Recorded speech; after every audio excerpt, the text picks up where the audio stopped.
Yeah, how are you? Yeah, good evening. How are you doing? I'm doing pretty well. How about you? I'm fine, thank you. It's been a while, and I know we've tried a couple times to schedule this meeting, but thank God we're here to have this conversation, and hopefully, this will be a very nice one for the people watching us today. All right.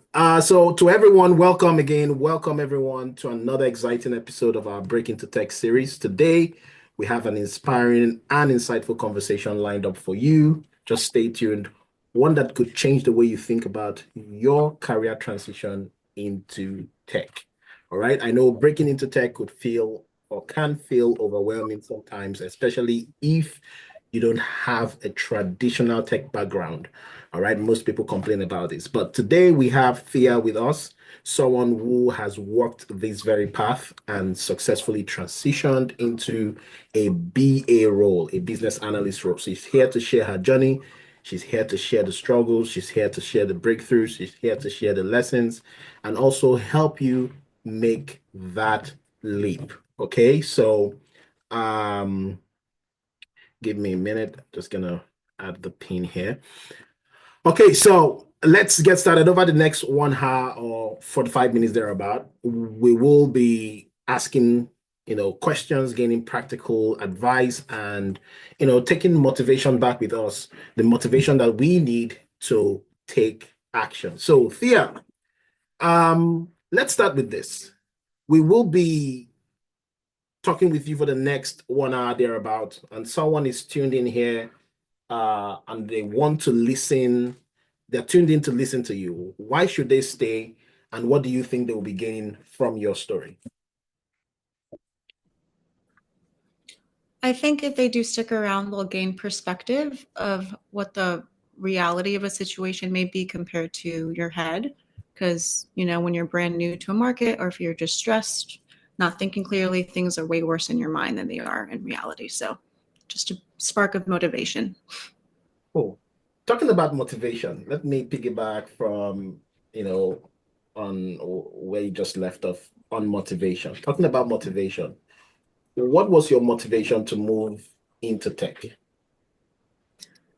Just the desperation for change. In my case, personally, I just felt very um, stuck in the career I was in. It was very difficult to pivot since I wasn't in tech. And I had heard that tech is very versatile and flexible and, all these things that I heard people talking about. So it just came down to me just being sick of not making a change and finding routes and doing the research myself to figure out how. Hmm. Great. So, you wanted to leave whatever career it is that you had before. Can you give us an insight into where you were coming from? What was your career like before tech? What were you doing before tech? What was your background like before tech? Right. So just a bit of background. I grew up and still work in a family restaurant business. Hmm. So I spent a lot of time doing that, but I also had a entry level data entry job straight out of college that I was there for about 4 years, and it just felt very soul sucking. Same day to day, nothing challenging, nothing pivotal. I just felt like after a point there was no room for growth.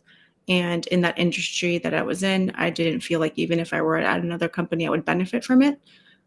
So I first, my thought process was being in an industry that is very versatile, that has opportunity and growth, and no matter how long you're there.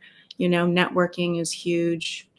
So yeah, just Okay. So you were looking to get into an industry with opportunities, career growth. Will you say that now that you're in tech, this reality is true? yes, for sure. It's true. It Cool. is true. All right, but did you have any kind of myth in your head or some sort of like fears or misconception? Now, looking at you've been in tech for a while now, and before tech, you thought in some kind of way. You probably heard people say some things. Looking at what you do now as a BA, and what you heard then in terms of what it takes to transition, is there, what would you be able to, you know, tell yourself your Thea before business analysis, knowing what you know now, what inspiration or what kind of motivation, what kind of talk would you, tell or give to that Thea before tech? I will tell that Thea to calm down and not overthink it, because I think at the time I just overthought how it would be. I thought I had to be like a mathematician, for example. I had to know coding, like I had to have all these things in my head prior to pivoting. Um, but that's simply because I didn't know, right? From this experience, I'm a firm believer that if you really study something and you do your due diligence and research and apply yourself, you'll become an expert, and then you'll come to find out it really wasn't as difficult as you initially thought. I mean, it's something that we actually everyone actually face that, and we are doing our best to make sure that and this is one of the reasons why we're doing this anyways, is to help people see that the barrier to tech is not the way they have pictured it in their minds, because most people think you need to have a computer science degree, you need to have, some sort of special background. You have to come from maybe an engineering, just like you said, maybe know some very heavy, you know, deep mathematics. You need to, they just have these weird conceptions in their mind. And sometimes they need a session like this to help them see the other side of the fence, and this could probably hold them back. And one of those myths that I know is the myth around certifications, especially when it comes to, there are people who have actually taken that leap. So they're already in there. They are actually learning, but they still have certain barriers that keep them from, taking the leap, taking the launch, moving to the next step. One of those barriers is, the mentality of certifications. Let's talk about your journey. When you eventually navigated your way to business analysis, was there any role that certification played in your own journey? Not personally. I can't say maybe if it would have helped or not, but I do not have any type of certification, and I was still able to, break through to the industry. So it is probably pivotal, but I don't think it's absolutely necessary Mm. in order to break through and get into it. So you do the job of a BA right now, and Mhm. there are people right here who have heard you talk about certification. I know several times I've talked about certifications not necessarily being the key ingredient or, to help you make that move. Most people they have a lot of misconceptions. However, some people have what it takes right now. They have what it takes right now to move into tech. Like there are certain skills that beyond the work content skill, okay, there's the work content skill on the one hand, which we're going to get into in terms of like training and how that contributes, how that reflects into the work that you do.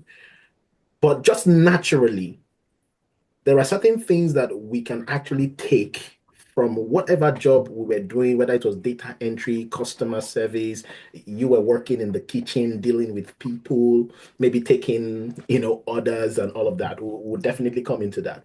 Now, will you say that these skills play an important role in the job that you do right now? If so, can you help us with some of those skills that uh, you use in the kitchen and you used in your data entry job, and you still use those skills today? Yeah, I would say what I've noticed and have actually been given the feedback of is my soft skills that I naturally grew up, that are kind of part of me from the customer service industry, is what they saw most in me, and that's why I was selected, is what I was told by my manager actually. Hmm. Because customer service, you have the soft skills of actively listening to people, being able to constructively but fairly delegate if you're caught in any type of, between two parties trying to to get to a solution. Resolutioning a conflict is really important. Just multitasking in general, moving different projects for different people at the same time. Hmm. Honestly, my interview, a lot of questions were framed around my time in the restaurant compared to my office job. So I would say a lot of the soft skills are very applicable to what I do on a day to day basis. I am interested in that, in the part where you mentioned about your, you know, some parts of your interview being, uh, you know, around what you did in the kitchen. To somebody listening, that may sound like, what's the correct? Yeah, How does that even relate with business yeah. analysis? Can you kind of give us like a scenario where you had to, you know, during the interviewing process, you had to use what you had. Let me put it that way. What you had, like the kitchen skills, you had to use what you had in convincing them that you can do the job as of a BA. Because somebody right here is listening to you and is like, there's no relationship between someone who's coming from the kitchen and business analysis. And you actually mentioned that in a business analysis interview. How does that even work? So can you put a particular scenario where that came in handy in an interview? Yeah. Um, the the interview I'm thinking of, I was specifically asked about, tell me a time of where in the restaurant there's a really difficult situation with a customer and how you handled it. Hmm. And I have so many stories of that. I mean, we all know how customer service can be. You just have situations where dilemmas arise. But in one in particular, there was a catering that went completely wrong. So I had to, you know, think on my feet and go to my cousin's house down the street, borrow their car to go to the place we needed to refill something on. It was so long ago, but anyway, I told that story and they just kept building off of it, asking like, how did you feel afterwards? How like what was the relationship with like that customer from them going forward? So it seemed like to me they wanted to understand how I handled the problem, how I made peace with the customer, and kind of still was able to work with them despite the differences that arose. And months later, after getting the job, my manager had told me like that is essentially why I got the job, because that really stood out to them of just like explaining how you handle a conflict, how you take your time, listening to something or someone rather than just like being sporadic, or just thinking through everything and actively listening through everything and just taking your time and not rushing. They seem to really value those qualities. They like that a lot more than my hard skill set, because a lot of places I've come to find do believe that you can learn anything. They could teach you any tool and you can adapt. They just want to see that you're eager and willing to work with people. Oh, that is huge. The guys, did you hear that? You know, your employers actually they want to see the human side of you. They want to see your soft skills because they know you can learn anything on the job. They know that. I know there are some people who will not give you the opportunity to learn on the job. I know that. They just want someone to come in, hit the ground running. We are aware of that. But trust me, most of the employers out there actually want to work with people that will work with them. They want to be able to see that you have people skill. So when we talk about transitioning into tech, don't your mindset shouldn't be first of, oh, the hard skills, the work content skill. That is what the boot camp is there for, right? That's what the boot camp is there for. And we're going to come to that. That's what the boot camp is there for, to teach you how to use Jira, Confluence, how to write your user stories, how to do all of that stuff. But listen, the necessary ingredient that you really need to move into these roles, problem solving skills, people skills, you being able to think on your feet. I remember one time my supervisor uh, we were actually scouting for a product manager. So we eventually landed on one guy, some guy like that. I was part of the recruitment process. I had interviewed a couple people and I pushed them over to my manager. She ended up picking this guy. Now I met with her and I was like, this guy doesn't have that much of a product manager experience. compared to the other two that I sent your way? What really stood out that made this guy top over these other two people? Guess what she told me? She was like, I love the fact that he has seen quite a number of things and he's kind of like vast. He's not just exposed to product management. He's worked in the warehouse before, meaning he has dealt with people, he has dealt with things. He's a musician, he has a social life. I believe he's someone who is going to be social with us, jovial with us. He will have, and she was just pointing out the different aspects, okay, of what she has seen in the resume, what she has seen while she was having conversation with this particular person over somebody that was just rigid and all about the work. Now, let's come to you actually making that move and marketing yourself through your resume. If you wanted to give us a snapshot, or you want to give us a snapshot of what your resume was like, um what were you selling to people out there through your resume? Did you put in were there parts of your resume that actually highlighted your kitchen experience, that highlighted the data entry roles, that highlighted, or you had to fix something from somewhere? Because some people think you have to fix something. Until you fix something, you will not be able to get a role. What was that? What was that like for you? I would say it's a mix of both. To be honest, my restaurant experience was very like limited to maybe a bullet or two on my resume because Mhm. in my own mind, I thought it was irrelevant. Turned out the complete opposite. Mm, Um, but on the other end, I did tailor my resume with every job description. I'll say that. And I mm. know that's very tedious, but I do find that it was necessary. I think that is what helped me get the role I do have today.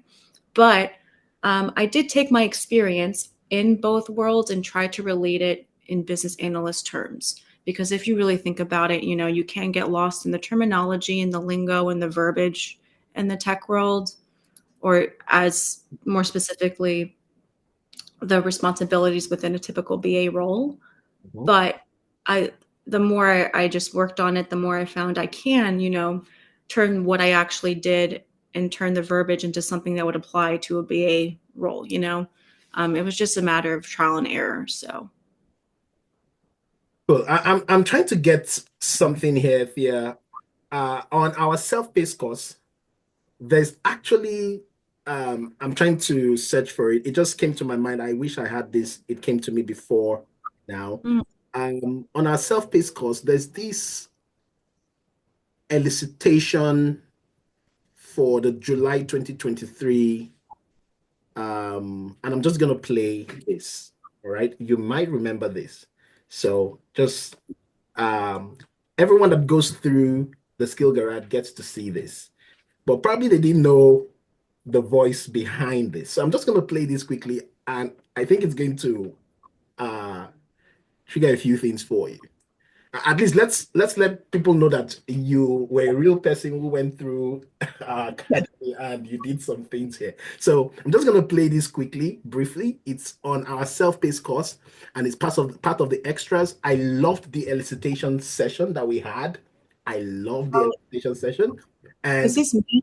I'm going to be talking. pardon?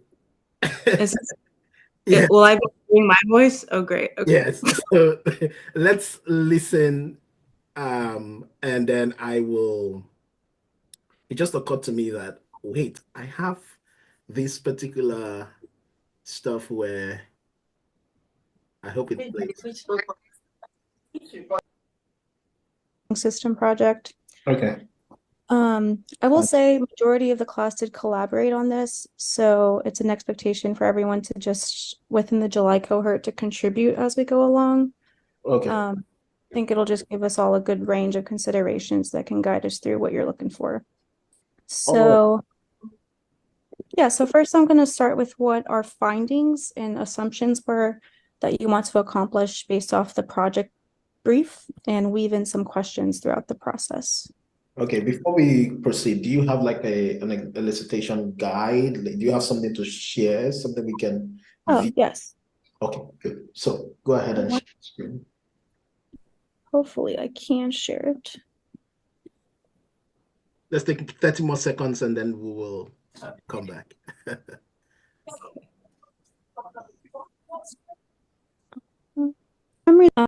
Is the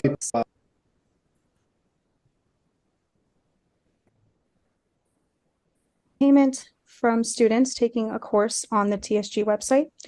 You hope to integrate a robust and flexible payment processing. Now, this is you. All right. This is you. I just wanted to play that back. So this is you. I so much loved that elicitation session. I wish I could play everything, the whole 40 minutes or 45 minutes, but they have that. Now, I so much love that elicitation session, and you kind of championed for your, group when you were, on the cohort.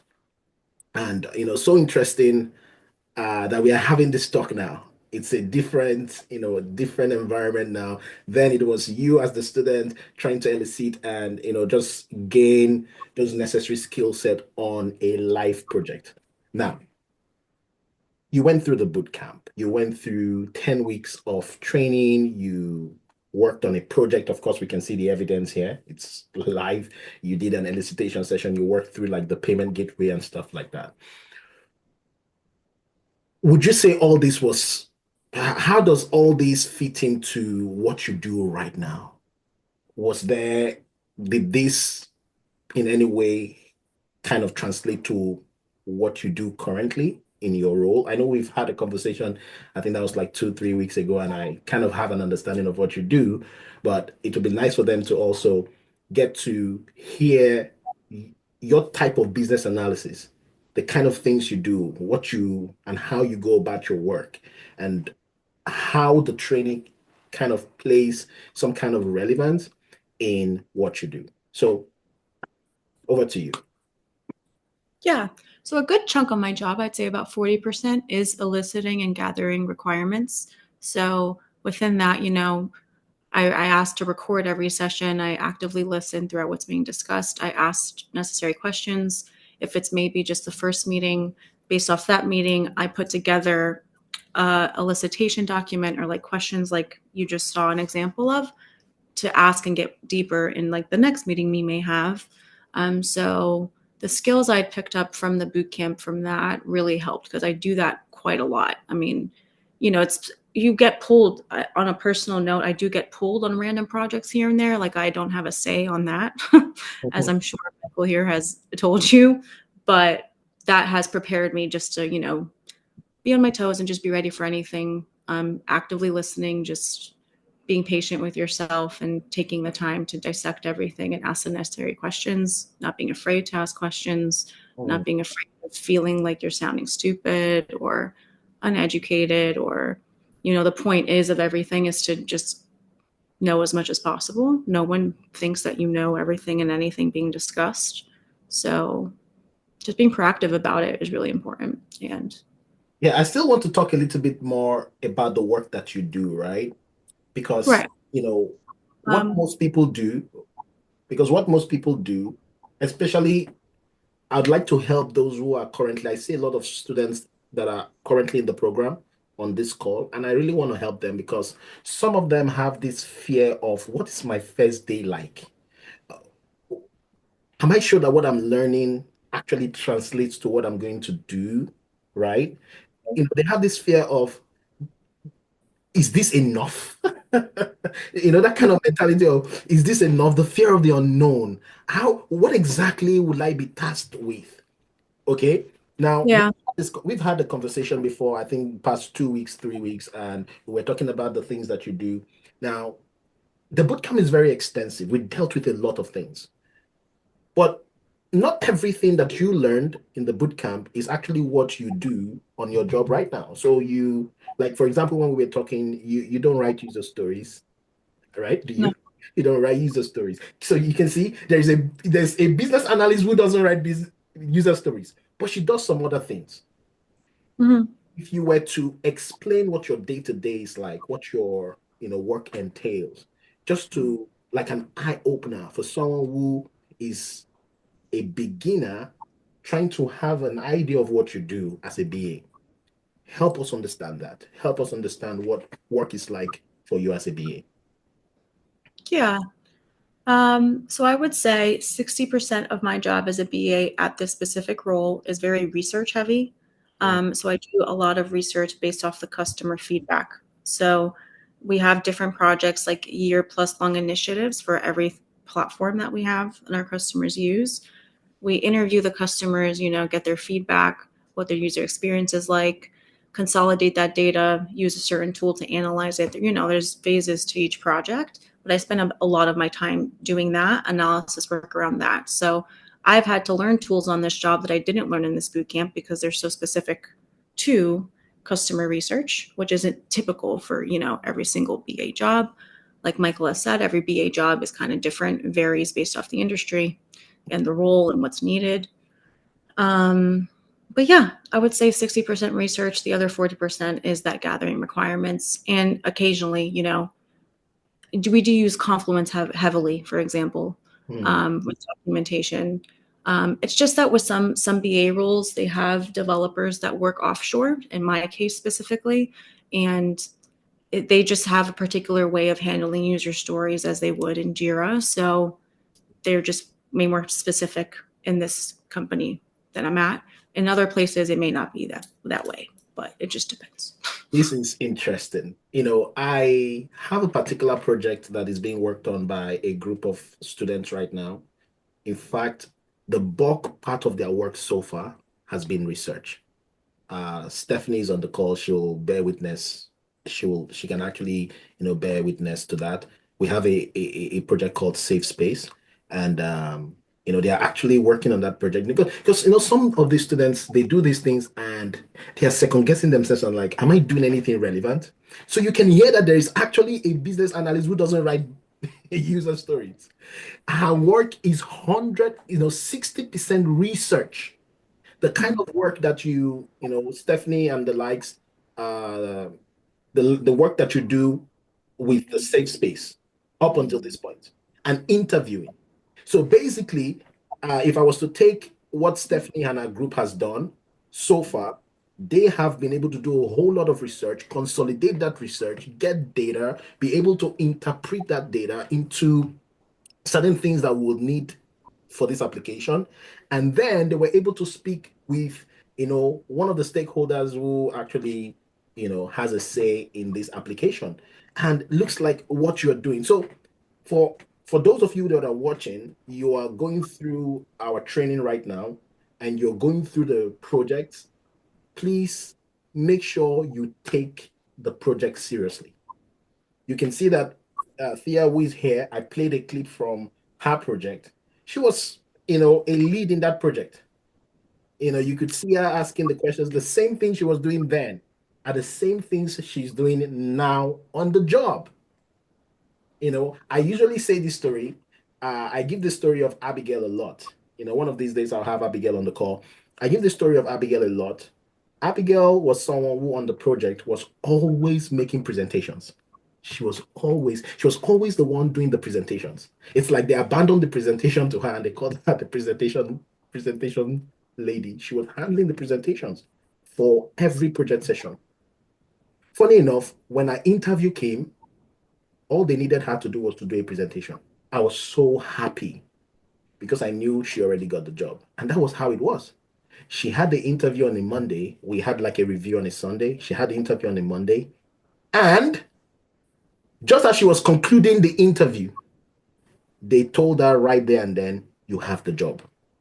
What gives me that kind of confidence to tell a student that go, I know you will get the job. If this is the determinant for the job, it's because I have seen them work on the project. So for those of you who are working on the project, please be consistent.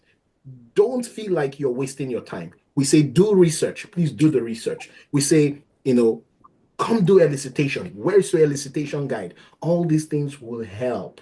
And then there's one thing you mentioned, which is actually intriguing. And I would like us to talk a little bit about, delve a little bit into that. You talked about on the job right now, there are tools that you use, right? Which you didn't necessarily learn them on the boot camp. You're using those tools now.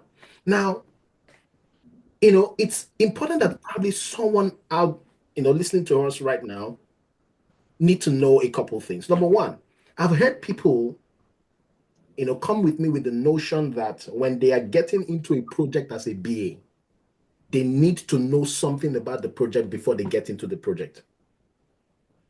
Or is it that when they get into the project is when they begin to ask questions to know more about the project? Which one is it in your case? Do you usually know anything about the project before you get into the project, or you get into the project not knowing anything, and then you get yourself to the point where you begin to know things about the project? Somebody out there, this may really help them to, begin to think clearly about what the future of their job might look like. So, what is that for you? It's definitely the second one. In my experience, I've been pulled on projects midway and I have no idea what they're talking about. So I have to kind of backtrack and ask necessary questions to catch myself up. I equate it, like all the work I do, to like, especially with being pulled on a project to gather requirements, as solving a puzzle. It's like each meeting I have, I kind of dissect everything apart and piece it together in a way that makes sense for me. And then the real work for it on my behalf starts. So within that, it's a lot of research, I'd say, too, in a way, because you kind of do have to adjust. You have to adapt. You're not really given every single resource and every single piece of information right off the bat. That's just the nature of it, and it's completely normal. I hope you guys can hear that. So when you're thinking, you're just disturbing yourself about what could be on the job, you have heard that you don't necessarily need to know everything before you get on the project. You wait to get on the project because the BA's job is to unpack and uncover and discover things. I was actually interestingly, this past project session, I was talking to the students and I was telling them that the traditional BA role is not dead. We think it's dead, but it's not dead. It's just that, people or the recruiters just want to be sure that you are not lost in the conversation when they bring you on a project, especially when they don't have the patience to get you onboarded, right? They just want you to hit the ground running. So these days, you begin to see job descriptions where they begin to add things like maybe cybersecurity, little things around cybersecurity, little things around data, little things about. And I tell them, listen, when you get on these jobs, they wouldn't necessarily need you to be the guy implementing these things. All they just want to be sure of is that you have some peripheral knowledge of these things. So it's important for you guys to know one of the takeaway from what Thea just said in learning new tools or learning things is there is continuous education in this thing. When you are moving into tech, you have to make sure that you're coming with the mindset of continuous education. The boot camp is one thing. It prepares you for, the first set of steps you're going to take in the direction of your new career. But beyond the boot camp, there's also needed from you. You need to be, dedicated to learning. Let me put it that way. You need to be dedicated to learning. But there's also that process before you land your first role. There's that process of applying to jobs. There's that process of interviewing. There's that process of going through a 10-week boot camp. For some people, this may be strange. This may be something they've never done before. And you have gone through that path. I remember particularly for you, interestingly, you had paused the program at some point because there was a whole lot that you needed to do, probably on family side and all of that. And then I was thinking you would take the offer of moving to a new cohort and start all over again. But you did something that I still remember till date. I remember that you kept sending me messages on Basecamp and you'd be like, don't worry, I will catch up with the recordings. I will catch up with, and you actually did catch up with those recordings. And the next thing I would hear later was that, Michael, I have a job. I'm like, hold on, hold on. You have a job. I didn't even sit with you to do an interview prep. How did that happen? Your job and Sandy's job came around the same time, and they kind of had similarities because it was like I woke up to a success story that I wasn't expecting because I didn't have any time to sit with you to do an interview prep. But later on, I discovered that you had gone ahead to do some work in the background. Now, I want you to walk us through what was your process like? What was that kind of, what was the, what kind of, what, how could you give that kind of dedication? Because I don't want to tell them what you did. I want them to hear it from you, in terms of the interview prep videos and all of that. Because you kind of finished everything, and for someone to do that, that's a lot of videos to cover, right? Can you walk us through your process? Going through the boot camp, what was that like for you? You had your own struggles. How did you overcome them? What kept you going on? Because somebody else might have the same issues. They may say, oh, but I work at night. There may be somebody here giving themselves a perfect excuse that I'm not able to attend all the classes. You didn't attend all the classes. There may be somebody giving themselves the perfect excuse. I get home tired. You work in a restaurant that is busy. You had family issues to deal with. I need somebody to. People can give themselves all sort of excuse. What helped you to go beyond your excuse and to do the things that you did to be able to achieve what you achieved? Help us, kind of get into that kind of mindset that you had. The mindset that I was on was just very driven to make a change. I mean, that was the whole motivation behind it, is just to, like, no change will really happen unless I really adapt and like dedicate myself to something. Um, so in the mix of trying to catch up with all the videos and do my own research for interview prep and such, I remember then my schedule was just chaotic. It wasn't a very traditional work schedule, right? Things would happen last minute. And like Michael said, I had to miss some classes, make up for it. But I remember taking myself out of my workspace, like going elsewhere, because most of the time, in a restaurant industry, a service job, like you're hustling and bustling. When you get home, you don't want to do anything, right? You just want to relax. And I found myself, like, at times where I did try in my own space, in my home to study, I wouldn't do it. I'd be like, I'm tired. But I would force myself to actually, like, go somewhere, like go to a library or to a cafe or whatever. For me personally, it just makes a big difference. Help me focus, help me stay motivated.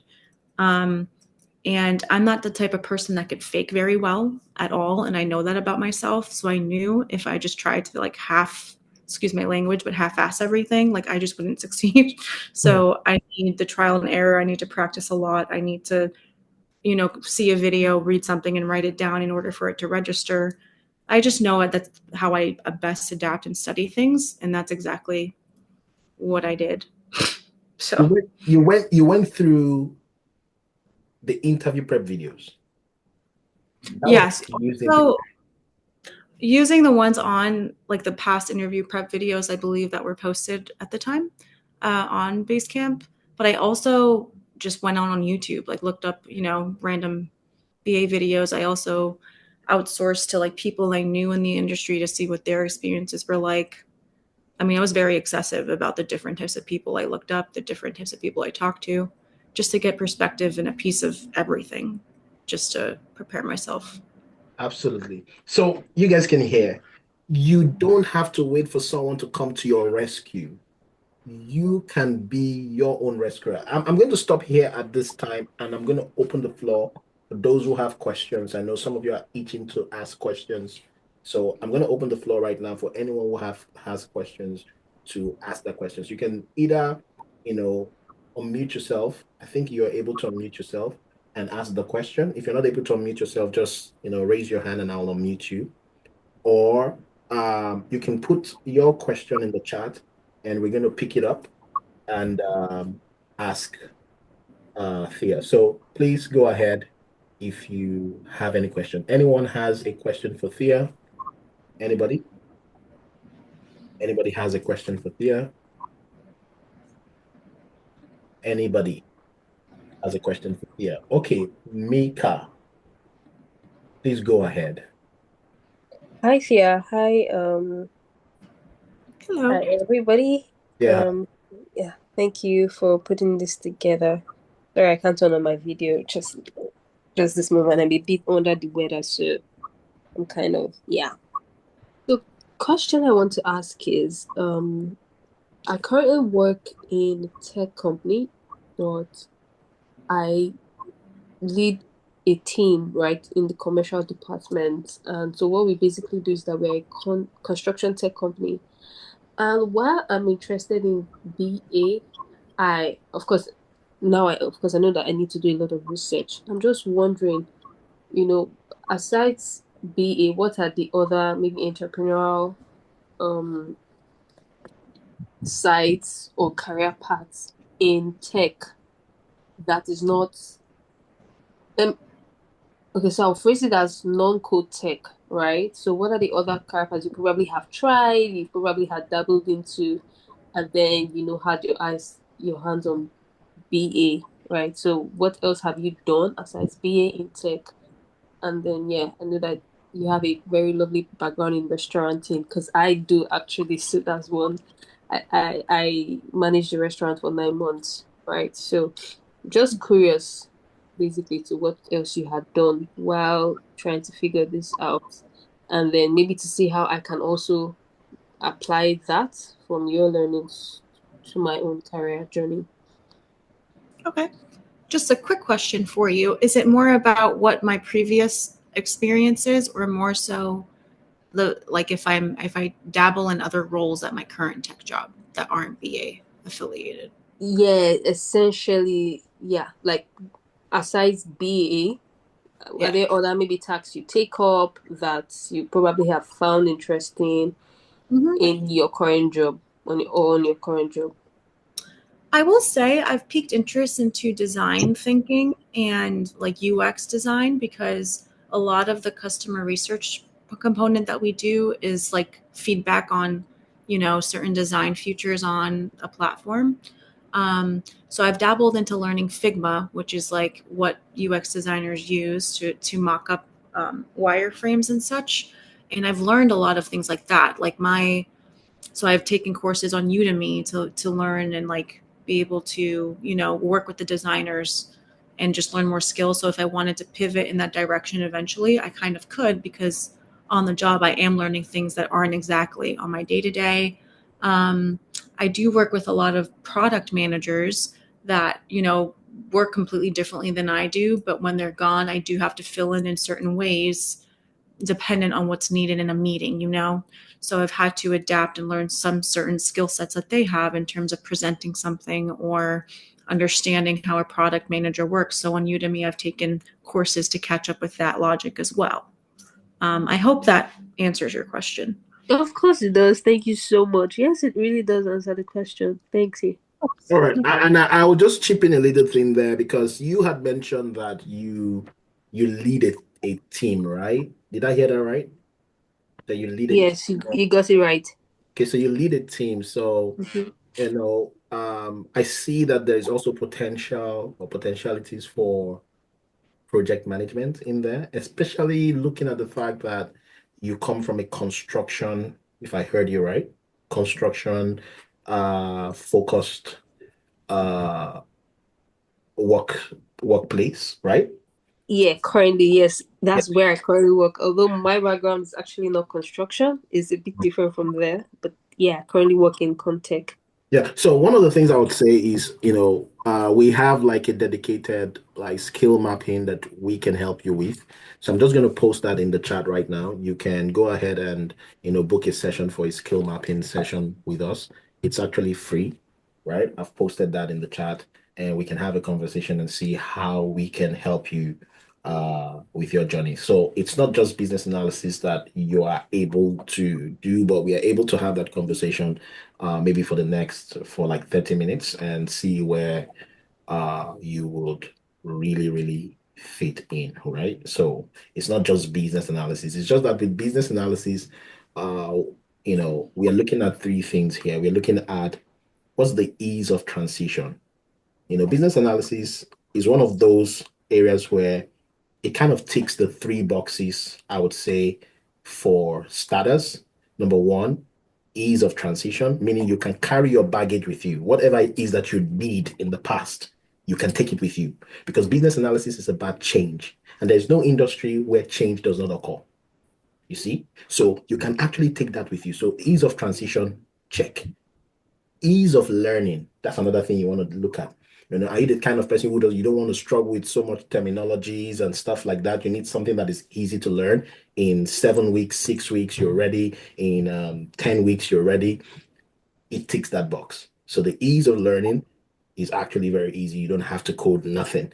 I think project management also falls into that space. Product management also falls into that space. And then the third thing people look at for when they're transitioning is the return on investment, which is the high pay. All right. So while it's easy to transition and while it is easy to learn, it also gives you high reward. You see, in terms of like what you get to, take home when you eventually land a role. All right, let's take Ade Tokumbo. Please go ahead and ask your question. Okay, thank you very much. Tia, well done. Your story is very interesting and motivating, I must say. I want to ask just one specific question. Before you were able to secure the job, I know you applied to so many places. How many of the interviews did you attend before you were able to secure this current job? It's a great question. I will say, I think I applied to over 200 jobs over like applying for a very long time. I probably only had about 5 interviews. The one I got being the 6th one. 3 of them I completely bombed. I mean, not everyone was successful. Just the one I got was. So it's just a matter of trial and error. From the ones that I didn't do well in, I definitely learned from. So I would say it's absolutely necessary to experience that. So yeah. I like that. I like the way you were really very, open and plain to let them know. Listen, I had 5 interviews. I applied to so many jobs because people think it's a walk in the park. I just, it's all about tweaking my resume. And because I tweaked my resume, someone has to call me for an interview. No, it doesn't work like that. Okay, there's also strength in the numbers of application you're going to throw out there. So, that transparency, which is what I tell the students, and I know you've heard this from me before, Thea. I say that the boot camp doesn't end in your 10 weeks. In fact, the boot camp starts when you sit in front of a hiring manager and you get an interview done. That way, you begin to test the things you know. And it's good she told you that the first 3, she, it's not, may not be something to write home about. But here is what she said. I want you to take lessons from this. She said, I learned through those interviews. That is very key. So for those of you who are going through, I know I have some of you here, and some of you are going to come back and tell me some certain things. Please take this as your cue to start looking for jobs. Go for that interview. Make, how do they call it? Fumble through the interview. But here's what you're going to, here's what you're going to learn. You'll be better than someone who did not take that step. You'll be better than someone who decided to cower or to take a step back. All right, you'll be better than that person. Many times I've heard the students come back to me to say that their confidence hit the roof. Their confidence went up after the first interview, after the second interview, because you now begin to get into these spaces and discover that these guys don't have any more questions. After you've attended 1, 2, 3, 4 interviews, you just discover that, wait, they are all reinventing the questions. So now you now have the blueprint in front of you. And that is why we say, please make sure you go through the interview prep videos, because these things are, we have a whole lot of questions that we deal with in those videos that can actually prepare you for those interviews. Any more questions before I begin to wrap up with Thea right here? Any more questions? Any more questions? This is the opportunity for you to ask questions. If you have anything that you've been thinking of, you're not really clear about it in terms of what it takes to transition, this is the time for you to let us know. For those of you who are looking to transition to business analysis, project management, product management, data analysis, we can help you do that, right? Through our rigorous boot camp. Our boot camp comes with its own experience. You get to do practical work. I showed you an example of Thea getting involved in the project. So we take you through all that end to end with the resume and interview prep. So please feel free to reach out to us. Go to our website. I posted a link that you can use in booking a one-on-one with us, the skill mapping session. I'll post that again just in case you missed it, and we can, start the journey from there. All right, Thea, we are about to let you go. So we're about to let you go, but just that will be after one or two questions that I have here. So many people hesitate to start because they are afraid of failure. What advice would you give to someone who is feeling stuck or who is in this situation? They're afraid to take that move or make that move. What advice would you have for them? I will say everyone successful has failed multiple times to get there. So just keep that in mind. I mean, in times where you do feel strife or stuck or frustrated, whether it be from the material or an interview, it's okay to feel that, but don't sit in it for a long time. Just feel that at night, next day, just keep going, because the more you go, the more, determined you will be to reach a successful end. Honestly, the more you just can't give up. I think that's the point of anything. So don't give up, don't give up, don't give up. You can do it. So if fear could do it, remember from a data entry background, data entry. All right. This is not data entry is different from data analysis. I hope you guys know that. So that they don't think it's data analysis. Okay, it's data entry. All right. From a data entry background to serving in the kitchen and restaurant. All right. She was able to navigate her way to tech. What that simply tells you is that, listen, it doesn't matter where you are right now, why we do these things or why we bring one person every month. So this is our fourth, this is April. So this Thea is the fourth person we're bringing on. We brought Majid, Bobby, Olamide, and now Thea, and we'll have somebody else next month.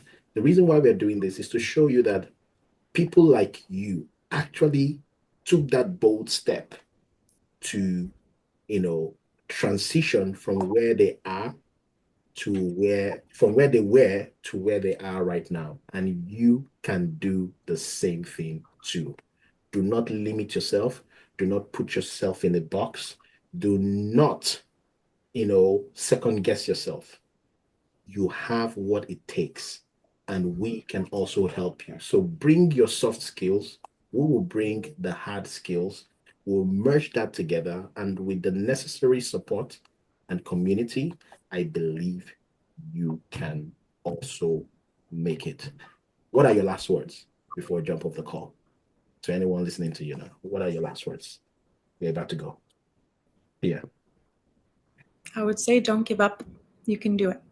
If I can do it, you can do it. Because I'm a very shy, in my head person. And I can, I've given up on many things, but this is the one thing I never did, and it worked out for me. So, All right. This is an aside, right?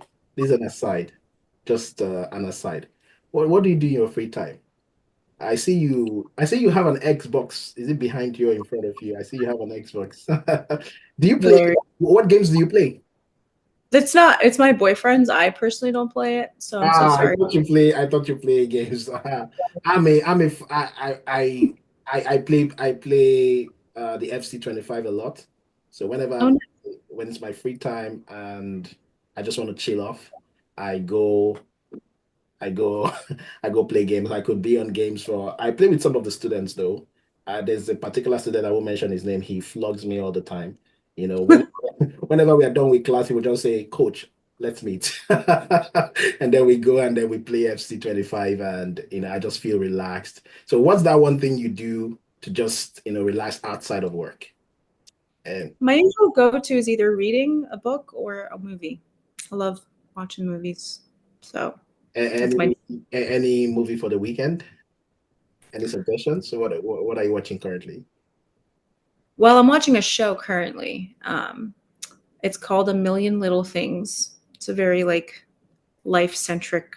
Is that Netflix or Prime or? It's on Hulu. I don't know if it's anything else. It's pretty old though. I think over a decade old, but that's a show I'm watching. Recently, I've seen Sinners. I don't know if you've heard of that. It's the new. It's out in theaters. It's one of the new. All right, so you have a suggestion there for the weekend, and if you're out there, you do FC25, please hook me up. Let's have a competition on PS on PlayStation, and we can have a good weekend. So thank you everyone for joining. Thank you, Thea, so much for I know we've been trying to have this conversation a long time, and we just kept things were so busy, but finally we were able to do it. So thank you so much for honoring our invitation. And I know there's somebody here who has listened to you and they have been motivated to not give up, which is your final word to them. And I know somebody will be taking that with them into the week, into the month, into the year. And hopefully I will be hearing someone come back to say, I was on that call with Thea and I heard her say, do not give up. I heard how she was able to move through from her previous background to where she is right now. And that spurred me to action. Thank you so much. We really appreciate you. And what do we say to Thea, for those of you on the call? Do you want to say thank you? You want to join me and say thank you? Thank Thank you, you. Tia. Thank you. Thank you, Tia. So much. Thank you so much. We do appreciate you. All right. This is where we sign out. Thank you, everyone. And bye for now. Thank you. Thank you. Thank you.